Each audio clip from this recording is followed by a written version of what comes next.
Bonsoir, mesdames et messieurs. Hier, j'étais là et j'ai rappelé les différents arrêtés que M. le ministre de la Sécurité et de la Protection civile a dû prendre dans le cadre de l'application des mesures édictées par M. le Président de la République.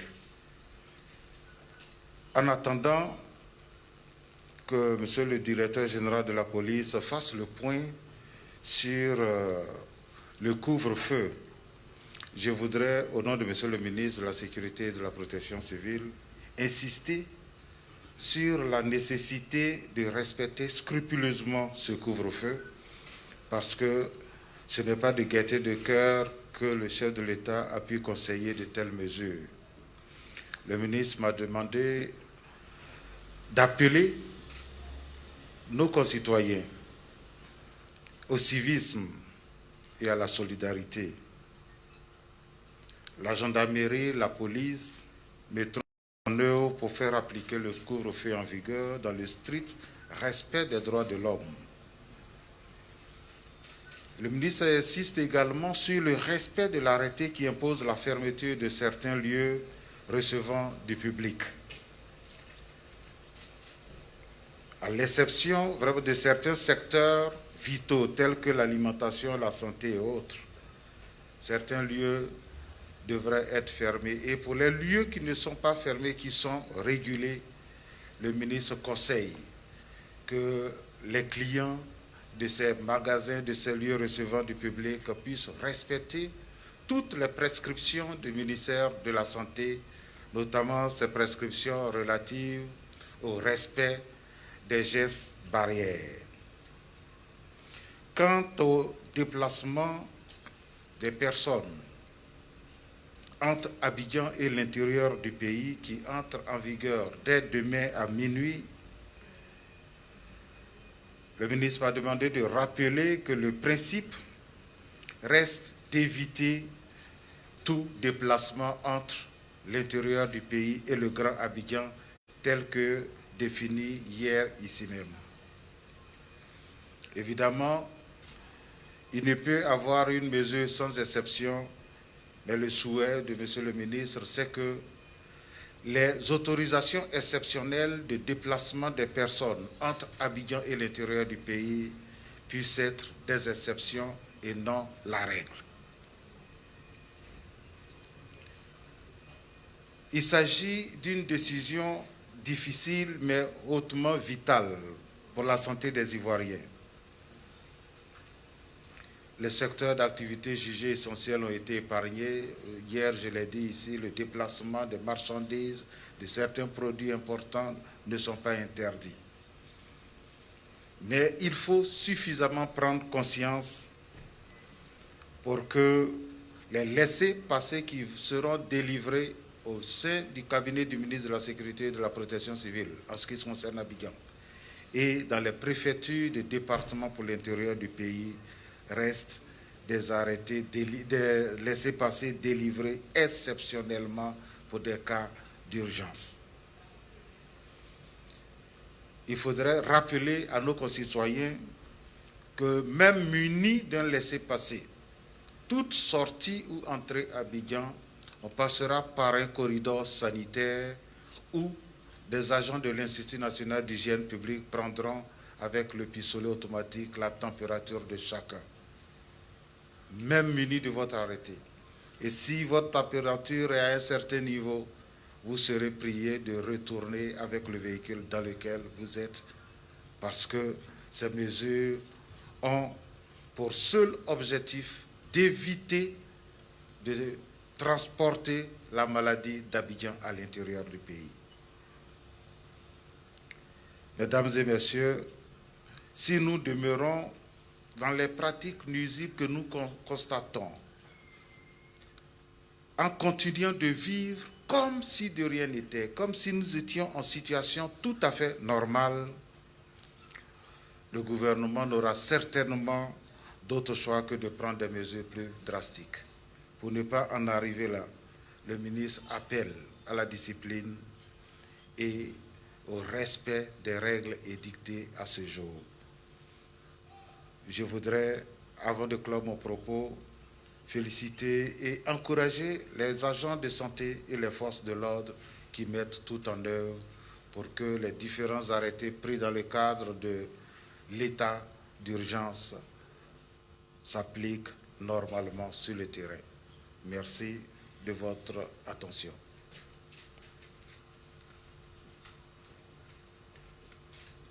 Merci, Monsieur le directeur du cabinet. Je rappelle que Monsieur Benjamin Efoli est directeur de cabinet du ministre de la Sécurité et de la Protection civile. À sa suite, nous voulons inviter Monsieur le général Youssouf Kouyaté, directeur général de la police, pour le point de la situation en ce qui le concerne.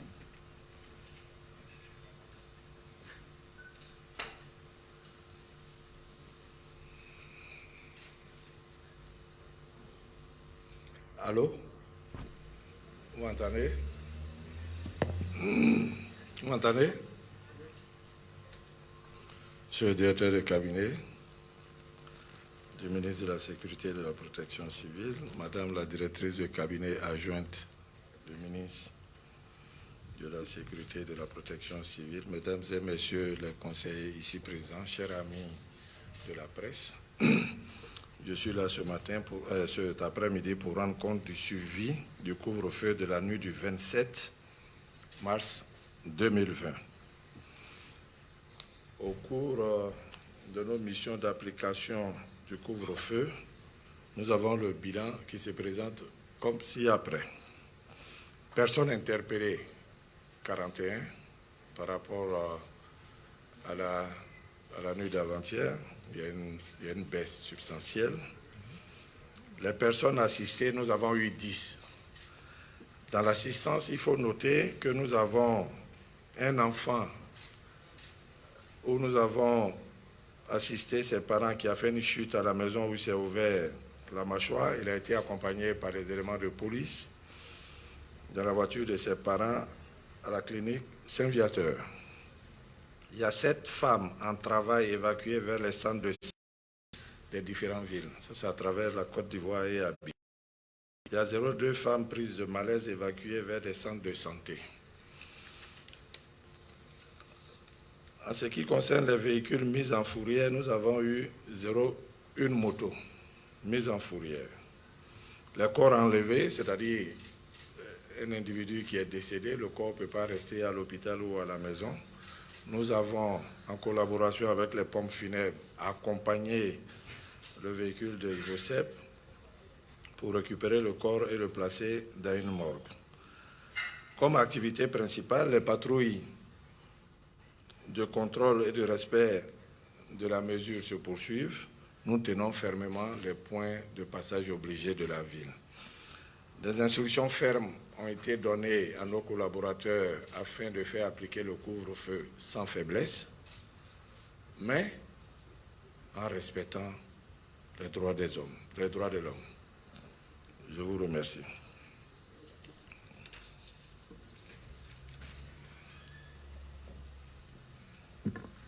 Merci, Général. Comme je l'ai dit, nous avons commencé avec le ministère de la Sécurité.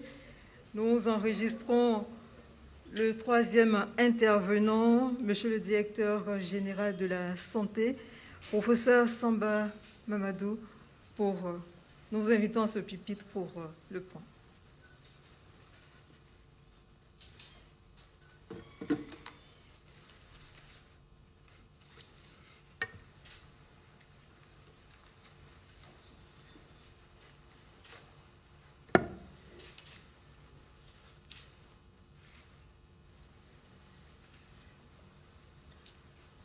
Merci, Madame, merci tout le monde. Aujourd'hui, le point qu'on va faire sera un point sur les dispositions pratiques par rapport à ce qui se fait actuellement pour lutter contre le coronavirus au niveau du ministère de la Santé. Concernant le point des nouvelles contaminations, ce point sera fait par Monsieur le ministre de la Santé, de l'hygiène publique en début d'après-midi. Nous voulons vous informer que à partir de demain, à 0h, nous aurons 6 nouveaux, disons, postes frontières qui entourent Abidjan. selon les dispositions faites par le ministère de l'Intérieur. À chaque fois qu'il y aura quand il y aura le confinement, à chaque poste, il y aura une équipe de la santé, une équipe de l'INHP, l'Institut national d'hygiène publique, qui prendra bien sûr les températures et les données de ceux qui auront la dérogation de passer à ce moment-là. Comme vous le savez, la Côte d'Ivoire a décidé un confinement d'Abidjan, mais du grand Abidjan. Donc il y aura des postes à Grand Bassam, Jesco, ou Songon, Alépé, Anyama et Benjerville. Selon ce que le ministère de l'Intérieur va décider, nous, on les accompagne, mais en matière sanitaire. Je voudrais également aussi annoncer qu'au niveau du ministère de la Santé, nous avons augmenté notre capacité de plus de 300 lits pour la prise en charge des malades atteints du Covid-19. Il s'agit bien sûr on va le faire par des préfabriqués. Les sites retenus sont l'hôpital militaire d'Abidjan, l'hôpital général d'Anyama, le SAMU dans le cours du CHU de Cocody et l'espace qui est au CHU de Yopougon. Également, le point important, c'est que la Côte d'Ivoire a augmenté sa capacité de test. Vous verrez, on teste de plus en plus de personnes et cela se fait à travers, en plus de l'Institut Pasteur, d'autres laboratoires vont pouvoir servir de laboratoire de test, c'est-à-dire le CEDRES, le Haut-Trossière qui sont situés au sein du CHU de Trècheville et le laboratoire du CHU de Boaké qui aussi pourrait éventuellement faire les tests de sorte qu'on puisse multiplier notre capacité de tests. Toutes ces actions-là sont menées vraiment pour la prise en charge rapide et efficace des malades du Covid-19. Je voudrais, avant de terminer, parce que c'est un petit point, dire que devant tous les signes, fièvre, toux, courbature, difficulté respiratoire, nous vous prions de rester chez vous, d'appeler le 143, le 101 et le 125. On viendra chez vous pour vous prélever, on viendra chez vous pour vous prendre en charge. Car le virus ne se déplace pas, c'est nous qui le déplaçons. Faisons en sorte de ne pas le déplacer. Réduisons nos mouvements, réduisons nos déplacements, réduisons les rencontres avec nos proches. Ceci pour d'abord nous protéger nous-mêmes, aussi protéger nos proches que nous aimons. Donc je voudrais vraiment insister sur le fait qu'on doit intégrer ces nouvelles habitudes dans notre vie de tous les jours. Car sans cela, l'épidémie à coronavirus en Côte d'Ivoire va s'agrandir et on risque d'avoir de plus en plus de cas, de plus en plus de malades, et ceci n'est pas bon pour nous. Or, nous pouvons réduire la propagation de l'épidémie lorsque nous maîtrisons les gestes simples. Donc le ministère de la Santé et de l'Hygiène publique appelle à la responsabilité de tous pour lutter efficacement contre cette pandémie. Je vous remercie. C'est bon, je m'assois. Ah bon, d'accord, ok. Je pensais que je restais debout.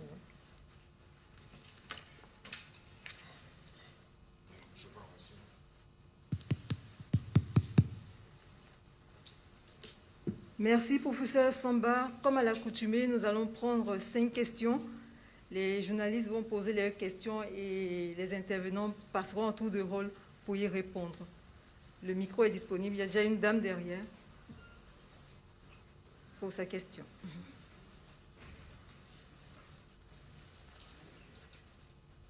Bonsoir, messieurs, dames. Je suis Ami Traoré de Radio Côte d'Ivoire.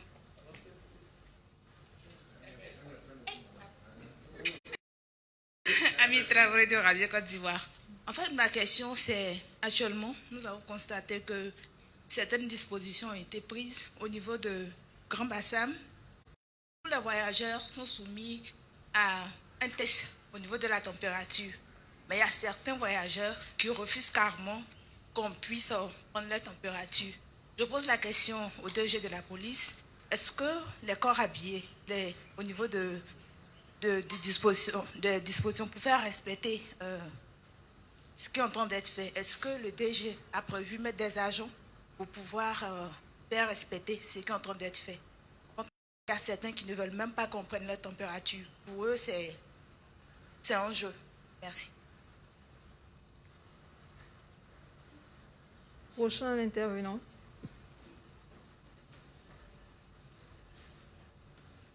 S'il n'y a plus de questions.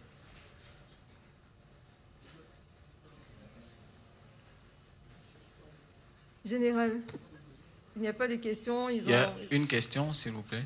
OK. Mahama Traoré de la RTI.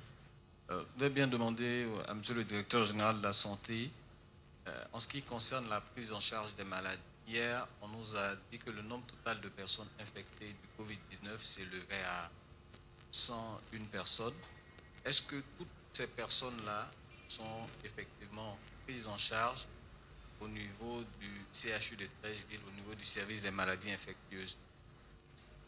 Comme il dit que le ministre a précisé que ce sont des cas simples, pas encore des cas sévères. Est-ce que la prise en charge de certains se fait à la maison ou tout se fait sur place au CHU de Treichville?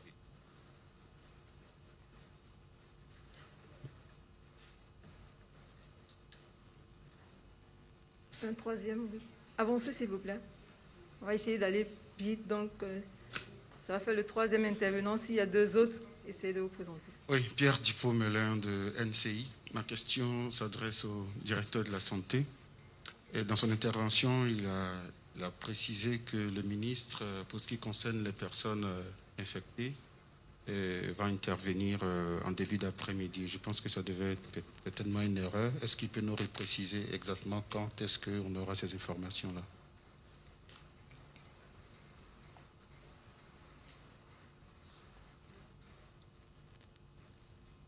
OK. Donc, si bon, on va déjà aller avec les réponses pour ces trois questions. Déjà 2 questions pour le directeur général de la santé et une question pour le directeur général de la police. Donc, on va déjà aller avec la question du directeur général de la police et puis terminer avec les 2 questions de santé. Merci, madame. La question, c'est concernant l'assistance aux infirmiers ou bien au personnel médical dans les corridors.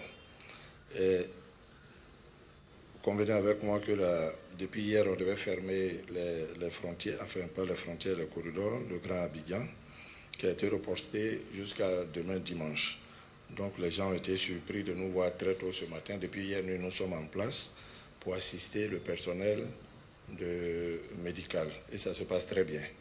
Comme ils ont été surpris, c'est ce qui a expliqué beaucoup de monde, mais tout le monde est passé sous le pistolet de la température. Ça se passe très bien. Si vous avez un WhatsApp, je peux vous envoyer les photos tout à l'heure pour voir la fluidité. Tout le monde est passé à cet endroit. Je vous remercie.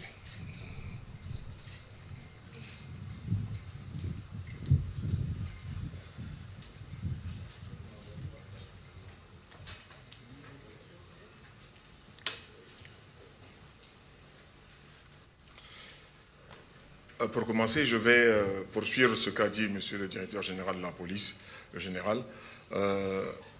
En effet, nous sommes sur les différents corridors avec le secours, bien sûr, des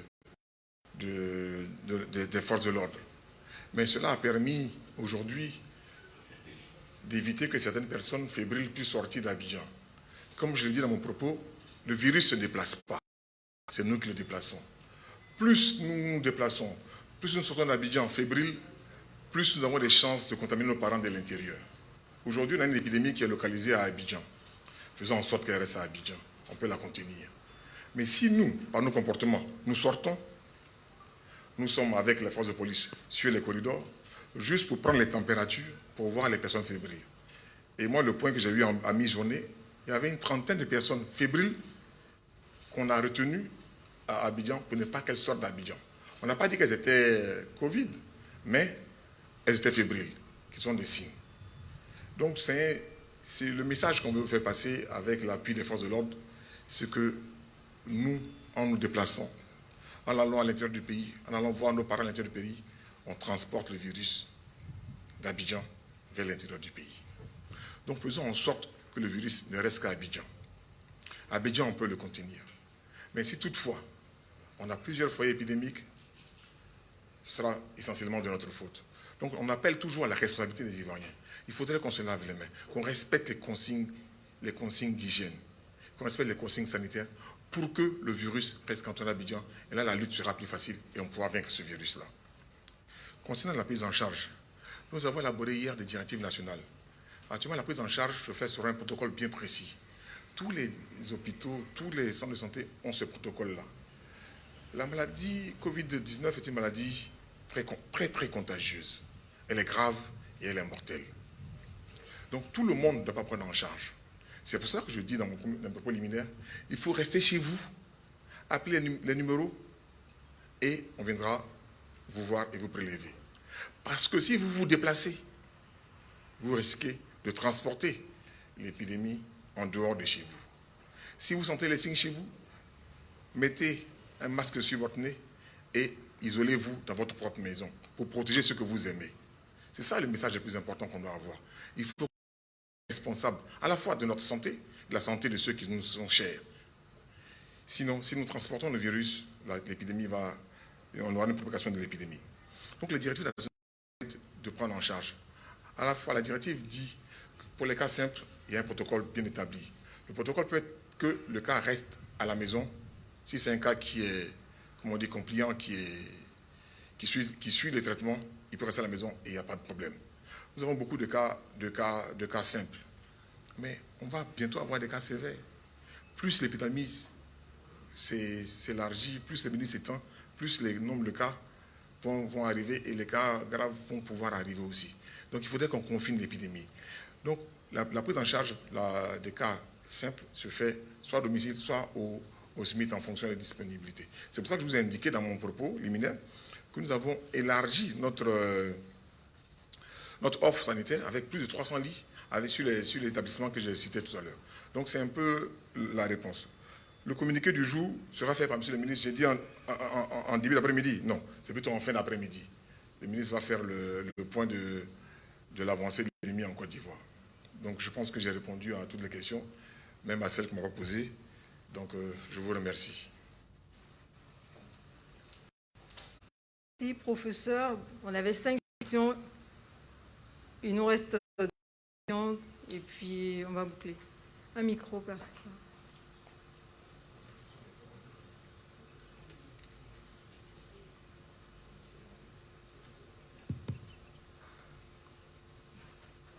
Si mes questions s'adressent une fois de plus au professeur Samba. Alors, il disait tout à l'heure qu'il faut appeler en cas où on ressent les signes précurseurs de la maladie.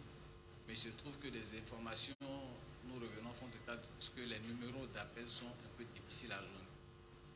Quelle est l'alternative proposée dans ce sens? Deuxième question, c'est toujours face à la problématique de la chloroquine. Hier, le ministre nous disait ici qu'il fallait utiliser la chloroquine uniquement pour les cas sévères. Dans le cas, est-ce qu'il ne serait pas bien de faire savoir aux populations, est-ce que c'est le fait de s'élever pour aller en pharmacie chercher des médicaments à base de chloroquine qui soignent, ou l'administration se fait à partir d'un protocole? Est-ce qu'il ne serait pas bien d'éclairer les populations dans ce sens? Nous terminons ici avec les 5 questions du jour, professeur.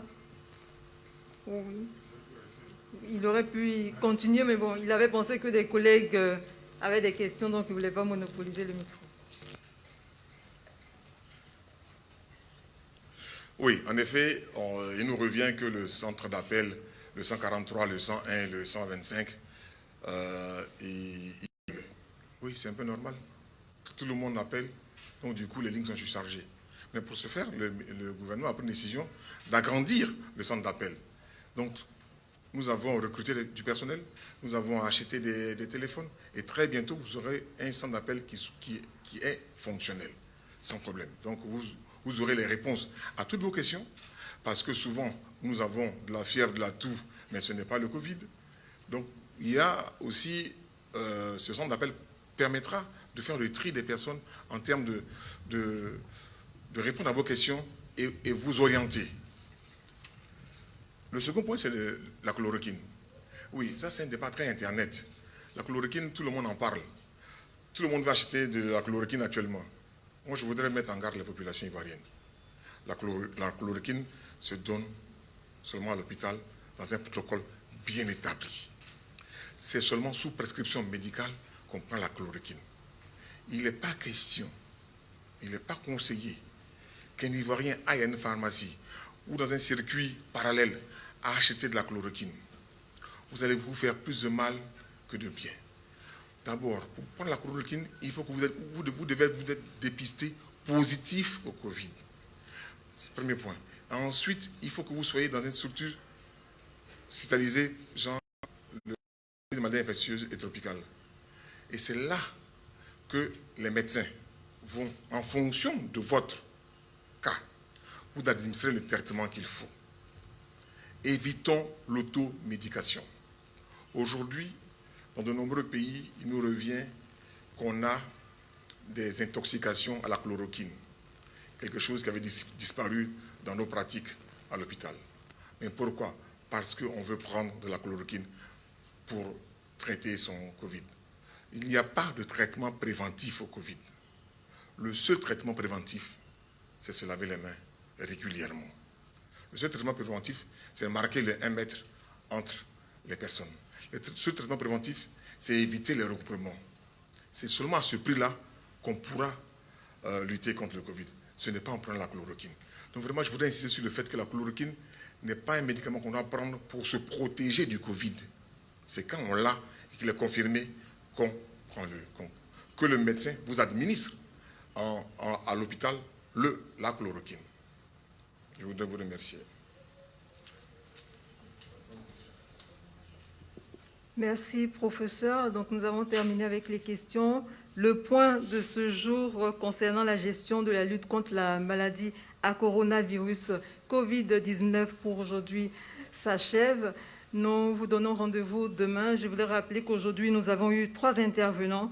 Monsieur le directeur de cabinet du ministre de la Sécurité et de la Protection sociale, Monsieur Benjamin Efoli, le directeur général de la police, général Youssouf Kouyaté, et enfin professeur Samba Mamadou, qui est directeur général de la santé. Merci à tous et à toutes.